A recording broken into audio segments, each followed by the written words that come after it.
Pandemik global yang mengejutkan sistem sejagat berlaku ketika masyarakat dunia menjangkakan ketidaktentuan berlaku daripada revolusi industri keempat yang menjejaskan kehidupan seharian.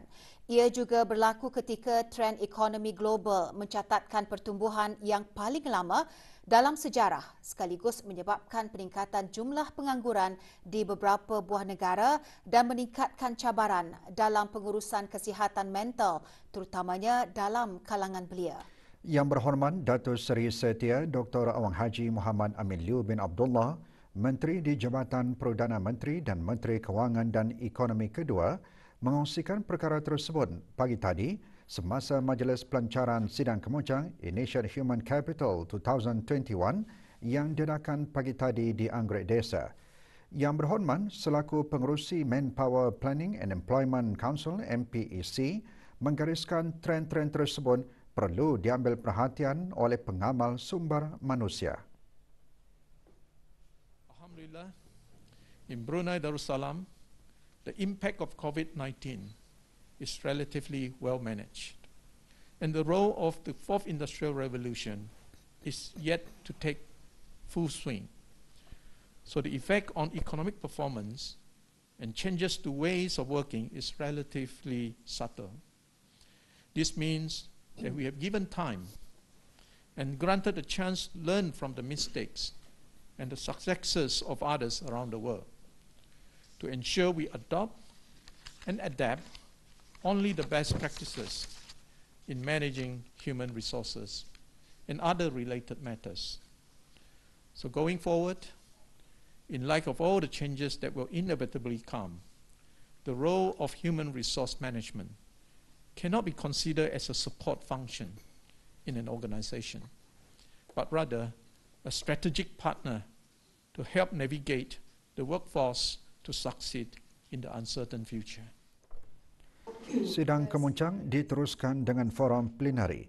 Initiate 2021 merupakan konvensyen sehari yang menjadi platform bagi menghubungkan masyarakat dengan para pengawal sumber tenaga manusia yang bertujuan untuk mempromosikan kecekapan diri melalui kemahiran tertentu.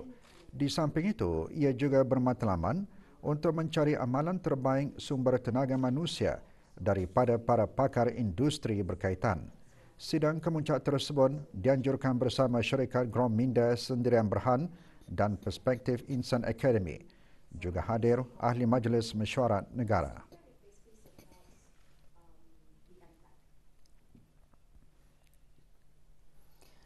Mangsa kejadian kebakaran rumah yang berlaku pada 30 Januari 2021 di skim Tanah Kurnia Rakyat Jati Kampung Lambak Kiri menerima bantuan kewangan melalui peruntukan Jabatan Pembangunan Masyarakat JAPEM, Kementerian Kebudayaan Belia dan Sukan.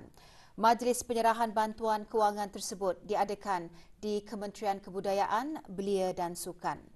Penyerahan bantuan disempurnakan oleh Yang Berhormat Major Jeneral Bersara Datuk Paduka Seri Haji Aminuddin Ehsan bin Pihin Orang Kaya Saiful Muluk Datuk Seri Paduka Haji Abidin Menteri Kebudayaan Belia dan Sukan kepada Awang Haji Ismail bin Abdul Kadir Ketua Keluarga. Pemberian bantuan kewangan tersebut dihasrat dapat membantu meringankan kesusahan yang dialami oleh mangsa bagi meneruskan kehidupan seharian.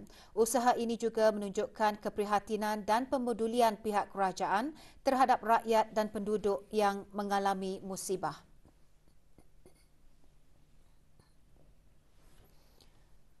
Perkembangan terkini situasi jangkitan COVID-19 di negara Brunei Darussalam. 5 kes aktif masih dirawat di Pusat Pengasingan Kebangsaan, manakala tiada kes baharu jangkitan COVID-19 dicatatkan hari ini. Dalam siaran akhbar mengenai perkembangan situasi jangkitan COVID-19 di negara Brunei Darussalam, Kementerian Kesihatan memaklumkan jumlah keseluruhan kes jangkitan 181 dengan kes sembuh seramai 173 orang.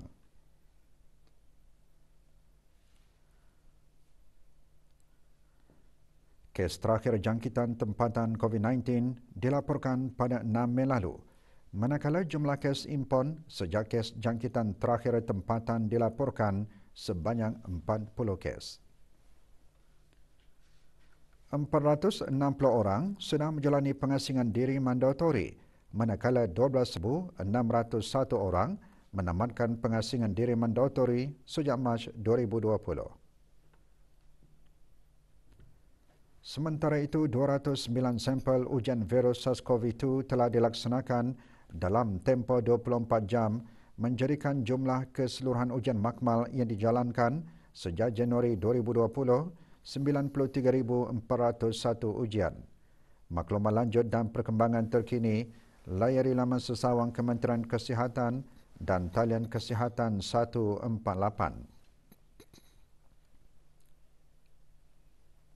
Kaji selidik mengenai penerimaan vaksin COVID-19 melalui aplikasi ProHealth dari 15 hari bulan hingga 28 Januari 2021 menerima 50,658 responden. Kaji selidik bertujuan bagi menilai penerimaan vaksin COVID-19 dalam kalangan penduduk dewasa di negara Brunei Darussalam dan meneroka pandangan, kebimbangan dan jangkaan orang ramai mengenai vaksinasi. Kaji selidik tersebut diadaptasi daripada data panduan bagi tindakan kaji selidik Pertubuhan Kesihatan Sedunia WHO. Sebilangan besar responden kaji selidik dalam mendapatkan vaksin COVID-19 iaitu 81% responden percaya kepentingan mendapatkan vaksin dan cukup penting untuk kesihatan mereka. 15% pula berpendapat mendapatkan vaksinasi adalah sedikit penting, sementara itu hanya 4% responden mengatakan pengambilan vaksin tersebut tidak penting. Kaji selidik ini juga menunjukkan 59% responden pasti atau berkemungkinan mengambil vaksin COVID-19. 33% responden tidak pasti untuk mengambil vaksin pada peringkat ini, manakala hanya 8% responden menyatakan tidak pasti atau tidak berkemungkinan mengambil vaksin COVID-19. Sementara 84% responden dinyatakan mempercayai cadangan Kementerian Kesihatan untuk mendapatkan vaksin COVID-19 jika ianya disyorkan kepada mereka. Menurut kaji selidik tersebut, respon positif bagi penggunaan vaksin adalah daripada mereka yang mengambil vaksin semasa dewasa dan percaya vaksin COVID-19 akan dapat melindungi orang lain, membolehkan perjalanan yang lebih selamat dan bersetuju vaksin COVID-19 adalah selamat dan berkesan. Dalam pada itu, Kementerian Kesihatan juga akan terus membuat penilaian ke atas calon-calon vaksin COVID-19 yang akan digunakan di negara ini dengan bekerjasama rapat dengan Pertubuhan Kesihatan Sedunia WHO serta autoriti lain yang berkepentingan di seluruh dunia. Bagi mereka yang layak untuk mendapatkan vaksin COVID-19, tindakan untuk mendapatkan vaksin adalah penting bagi melindungi diri kita, keluarga dan masyarakat di negara ini. Sehingga kini seramai 120 juta orang telah pun mendapatkan vaksin di seluruh dunia dan justru itu adalah penting bagi semua pihak memainkan peranan untuk mendapatkannya apabila vaksin tersebut sedia ada di negara Brunei Darussalam.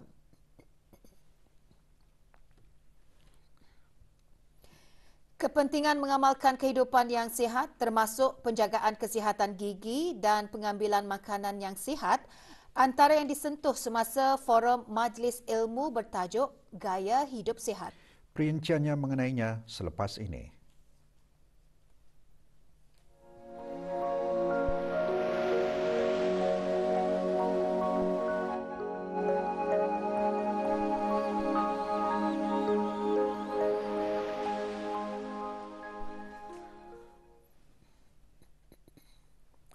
Setiap individu perlu mengetahui kepentingan mengamalkan cara hidup yang sihat. Ini kerana amalan cara hidup penting dalam mengurangkan risiko mendapat penyakit kronik. Kepentingan mengamalkan gaya hidup sihat itu antara intipati forum bertajuk Gaya Hidup Sihat yang diadakan pagi tadi di Masjid Sultan Sharif Ali, Mukim Sengkurong. Hadir Dr. Haji Azman bin Ahmad, Setiausaha Tetap Pengajian Tinggi Kementerian Pendidikan. Forum antara lain membincangkan perlunya menitik beratkan gaya hidup sihat termasuk penjagaan kesihatan gigi serta pengambilan pemakanan yang sihat di samping menumpukan terhadap tentang kepentingan menyeimbangi kesihatan jasmani dan rohani dengan meneladani Rasulullah sallallahu alaihi wasallam. Ahli panel forum terdiri daripada Dr. Hajah Lili Suzana binti Haji Syamsu, penolong Rektor Hal Ehwal Pelajar dan Alumni Universiti Islam Sultan Sharif Ali, Dr. Hajah Shodina binti Haji Muhammad, Pegawai Perubatan Kanan Grade 1 Kementerian Kesihatan, Dr. Hajah Nurul Saidah binti Haji Ishak, Pegawai Pergigian Kanan Kementerian Kesihatan.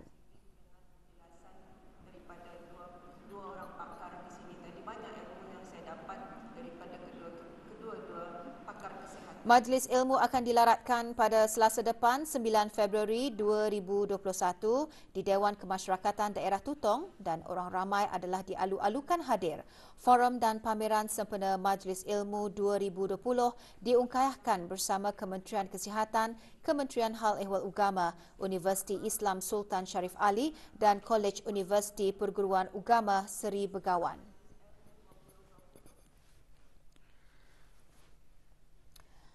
Kursus Asas Jungle Rescue dan Asas Menyelamat Nyawa CPR dihasrat agar para peserta bersedia dalam menghadapi sebarang situasi kecemasan dalam membantu para anggota Jabatan Bomba dan Penyelamat. Kursus berakhir dengan majlis penyampaian sijil yang berlangsung petang tadi di Balai Bomba Sungai Kebun. Seramai 25 orang mengikuti kursus asas menyelamat nyawa CPR dan 23 orang peserta kursus asas Jungle Rescue yang terdiri dari ahli-ahli jawatan kuasa kerja Taman Riadah Bukit Sai Lumapas. Penyampaian sijil kepada para peserta disempurnakan oleh Awang Muhammad Syahrini bin Haji Muhammad Yusof, Pegawai Pemerintah Operasi Cawangan D, Jabatan Bomba dan Penyelamat. Kursus asas Jungle Rescue dikendalikan oleh Cawangan Operasi D, Unit Perhubungan Awam, Jabatan Bomba dan Penyelamat, dan kursus asas menyelamat nyawa CPR dikendalikan oleh Pegawai Jururawat Outbound Brunei Darussalam yang masing-masing diadakan pada bulan September tahun lalu dan bulan Januari lalu.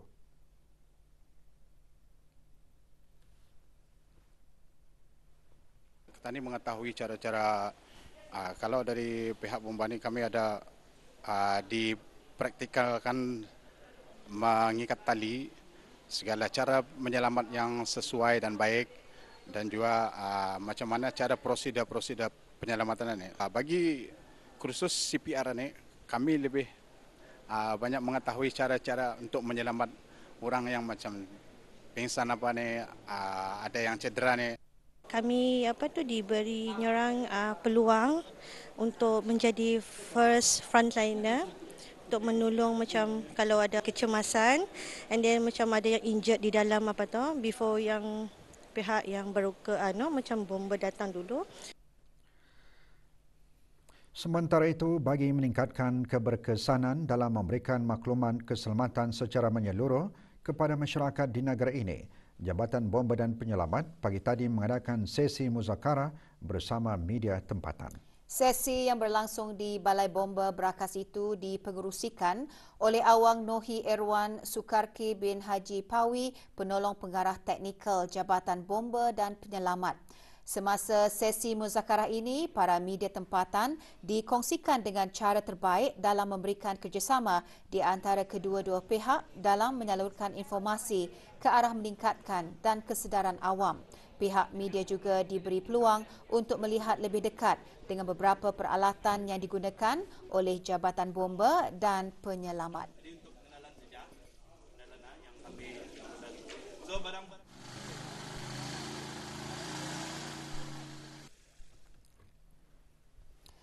Majlis Wanita Negara Brunei Darussalam pagi tadi menganjurkan Majlis Khatam Al-Quran yang diselajurkan dengan bacaan tahlil bagi almarhum Duli Yang Teramat Mulia Paduka Seri Pangeran Muda Haji Abdul Azim.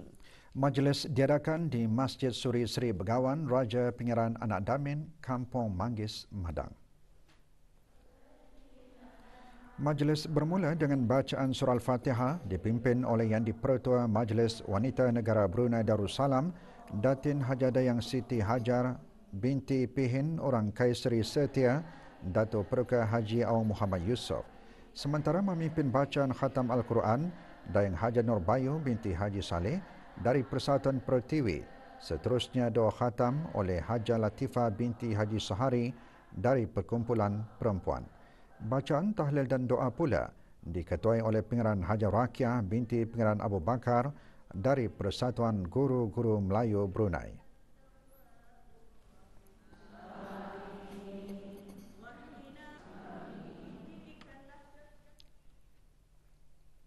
Dakwah mengajak orang lain untuk melakukan kebaikan melalui ingatan yang baik dan dialog yang cerdas lagi tajam. Oleh itu, sasaran program dakwah ke masjid-masjid seluruh negara adalah dengan menyebarluaskan tadabbur Al-Quran dan pengajian kitab Taurat dalam kalangan masyarakat awam. Dianjurkan bersama Fakulti Usuluddin Kupu SB, Pusat Penyelidikan dan Pengajian Jawi dan Kitab Turath College Universiti Perguruan Ugama Seri Begawan Kupu SB, Jabatan Hal Ehwal Masjid, Kementerian Hal Ehwal Ugama dan masjid-masjid terpilih di seluruh negara. Program diharap dapat memberi manfaat kepada masyarakat dalam menyebarkan kefahaman kandungan tafsir Al-Quran dan Kitab Turath sebagai rujukan amalan berugama. Di daerah Brunei dan Muara, program diadakan di Jami Asri Hasanil Bolkiah, Kampung Kiarong. Isi kandungan program disampaikan oleh Datin Dr. Haja Nur Kira binti Haji Nur Kasih dan Dayang Waiduri binti Haji Muhammad Ali. Program dibagikan kepada 4 sesi dan diadakan secara berjadual dari bulan Februari hingga Mac 2021.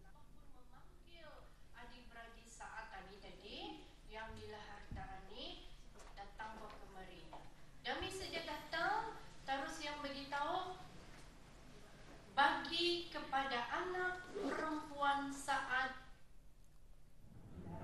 Sementara itu, di daerah Tutong, program serupa juga diadakan di Masjid Kampung Sinaut Tutong. Pengajian tadabbur Al-Quran dan Kitab Turath disampaikan oleh Pengeran Nurul Majidah binti Pengeran Haji Hamdan, Timbalan Pengarah Pusat Bahasa, dan Dayang Nurul Azimah binti Abdul Hamid, Penolong Pensyarah Pusat Bahasa Kupu SB. Bagi daerah Tutong, program antara lain menggariskan mengenai kehebatan dan kelebihan surah Al-Kafirun, surah Al-Ikhlas, surah Al-Falaq dan surah An-Nas.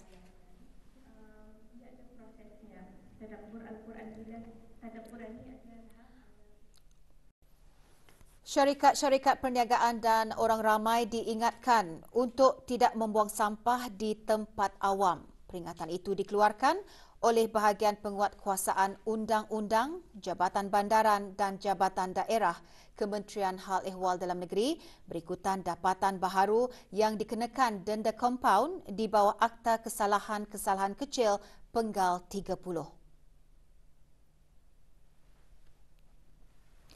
Dalam operasi bersih senegara yang dijalankan pada 1 hingga 4 Februari lalu, 38 buah syarikat dan 65 individu dikenakan denda kompaun yang keseluruhan berjumlah RM17,900.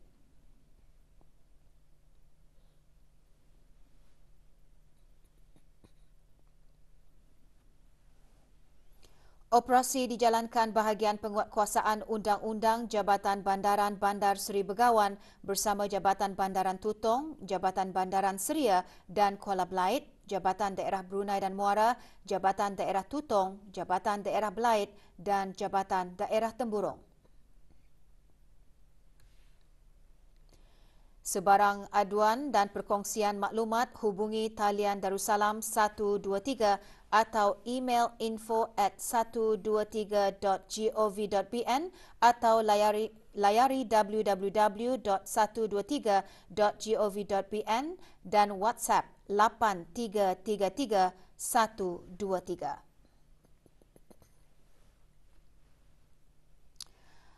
Akibat melakukan kesalahan di bawah Perintah Establishment Kecantikan dan Kesihatan 2016, 2 buah syarikat establishment kecantikan dan kesihatan dikenakan denda oleh Mahkamah Magistrate. adalah menjadi kesalahan di bawah Perintah Establishment Kecantikan dan Kesihatan Pindaan 2016 menjalankan perniagaan tanpa lesen perniagaan yang sah. Jika sabit kesalahan, boleh didenda sebanyak RM10,000 dan seterusnya dikenakan denda tidak melebihi RM100 setiap hari jika kesalahan berterusan. Syarikat Elenas Enterprise premis bagi lelaki didapati melakukan kesalahan pertama iaitu tidak memiliki lesen yang sah dan tidak memperbarui lesen mansuh selama 10 bulan 8 hari dengan kesalahan kedua menjalankan perniagaan tanpa lesen yang sah. Syarikat tersebut juga didapati memberikan perkhidmatan kepada pelanggan yang berlainan jantina. Syarikat Elenas Enterprise dikenakan denda RM3,300 dan kegagalan membayar denda sebelum 30 September 2021 akan dihukum sebulan penjara. Manakala Defence Top Studio, premis bagi perempuan dikenakan denda RM1,000 atas kesalahan tidak memiliki lesen yang sah dan tidak memperbarui lesen mansuh selama 4 bulan 18 hari serta menjalankan perniagaan tanpa lesen yang sah. Kegagalan membayar denda berkenaan sebelum 30 Jun 2021 akan dihukum sebulan penjara. Sebarang aduan dan makluman yang berkaitan, hubungi bahagian penguatkuasaan undang-undang Jabatan Bandaran Bandar Seri Begawan atau melalui talian Darussalam 123.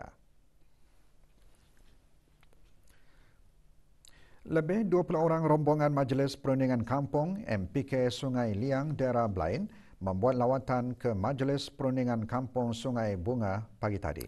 Lawatan antara lain bertujuan untuk memberi pendedahan kepada semua ahli MPK dan menyaksikan secara lebih dekat aktiviti-aktiviti yang diungkayahkan oleh MPK Sungai Bunga. Rombongan diketuai oleh Awang Haji Muhammad Ibrahim bin Datuk Maharaja Setia Dian, pemangku Ketua Kampung Sungai Liang. Semasa lawatan, para rombongan diberi pendedahan mengenai aktiviti-aktiviti perekonomian yang diungkayahkan MPK Sungai Bunga. Selain itu, para rombongan juga diberi peluang untuk mengunjungi makam diraja almarhum Sultan Hassan.